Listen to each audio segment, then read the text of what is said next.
Welcome to a new series on the miraculousness of the Qur'an and its matchless eloquence. Through these episodes, we aim for a greater understanding of the words of Allah subhanahu wa ta'ala, and we ask for His acceptance. The rhetoric of the Qur'an is of an extraordinary nature. Whether you look to the fluency of its word order, excellent composition, originality of its styles, its uniqueness and unearthliness, the brilliance of its expression, its superiority, its being the quintessence of language, the force of its meaning and soundness, its truths or its fluency and eloquence, you will see that it is truly miraculous. Its eloquence is such that it invites the most resourceful poets, eloquent writers, articulate speakers, and knowledgeable scholars to copy it and create something like it. It has defied them for over 14 centuries. And just as magic was prominent at the time of our master Moses, and medicine at the time of Jesus, upon them be peace. The most important of their miracles came in those forms. In the same way, the Qur'an of miraculous exposition came at the time when rhetoric was the most prominent currency. Eloquence and rhetoric had great influence in the lives of the Arabs. Murderous battles would begin because of the eloquent outbursts of a single poet,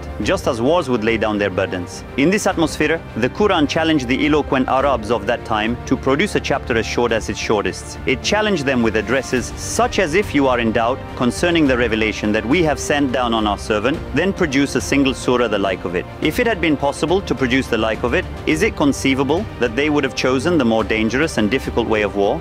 That too, when a simpler, easier solution existed. All they had to do was put together a few letters to be rid of the Qur'an's claims once and for all. They could have thus saved themselves from physical and moral defeat. The Qur'an of miraculous exposition challenges men and jinn, as if saying, if you have any doubt that the Qur'an is the speech of Allah, imagining it to be the speech of a man, here is the arena before you. Bring a book the like of this Qur'an, written by an untaught man, who neither knows nor has studied reading or writing, like Muhammad, whom you people describe yourselves as the trustworthy one. If you cannot do it, then let it be a person who has studied. Rather, let him be from the most famous literary figures and scholars. If you still cannot do it, gather together all your rhetoricians and orators and all great writings of all past ones, from all ages, and seek the support of your idols and endeavor, with all your strength, to produce the like of this Qur'an. If you still cannot do it, then at least compose a book comparable in eloquence to the Qur'an in its artistic word order alone, regardless of the inimitable realities and truths it contains, and regardless of its many immaterial miracles. Let your imitation be fabrications, inventions, lies, and false tales. If you still cannot do it, then just bring 10 chapters, 10 surahs like the Qur'an, and not the whole of it. If you still cannot do it, then produce a single surah like it. And in fact, this would also be asking for a lot. So make it equal to the shortest of the Qur'an surahs.